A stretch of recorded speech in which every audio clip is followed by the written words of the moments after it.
মসজিদগুলো তো এরকম সোশ্যাল বা সামাজিক কাজ বাজ এটা কতটুকু করা যায়?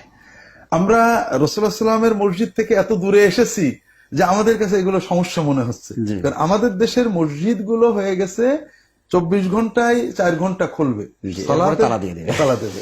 আর মুহাম্মদ রাসূলুল্লাহ সাল্লাল্লাহু আলাইহি ওয়াসাল্লামের মসজিদ 24 ঘন্টায় খোলা থাকতো। এই যেগুলো আমরা আফ্রিকায় দেখছি এগুলো সব মসজিদেই হতো মূলত।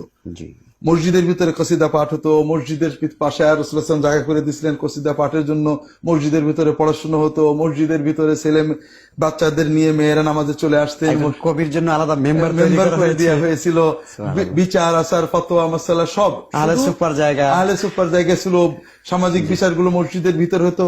মসজিদ মূলত মুসলিম উম্মার কমিউনিটি সেন্টার, শুধুমাত্র আইন প্রয়োগ শাস্তিটা মসজিদে হতো না, মসজিদে হবে, এটা মসজিদে বাকি সবকিছু মসজিদের ভিতরেই হতো। কাজেই মসজিদের পরিচ্ছন্নতা পবিত্রতা রক্ষা করে হারাম কোনো কিছু নয় এই ধরনের সামাজিক কাজ সবই করা যাবে মসজিদে, কোনো সমস্যা নেই। অর্থাৎ মসজিদে কালচারাল প্রোগ্রাম, পর্দার সাথে মুসলমানরা সেখানে বসবেন, সামাজিক যেগুলো হারাম নয়, বাজনা বাদে যেগুলো, এগুলো কোনো সমস্যা নেই। জি, আলহামদুলিল্লাহ।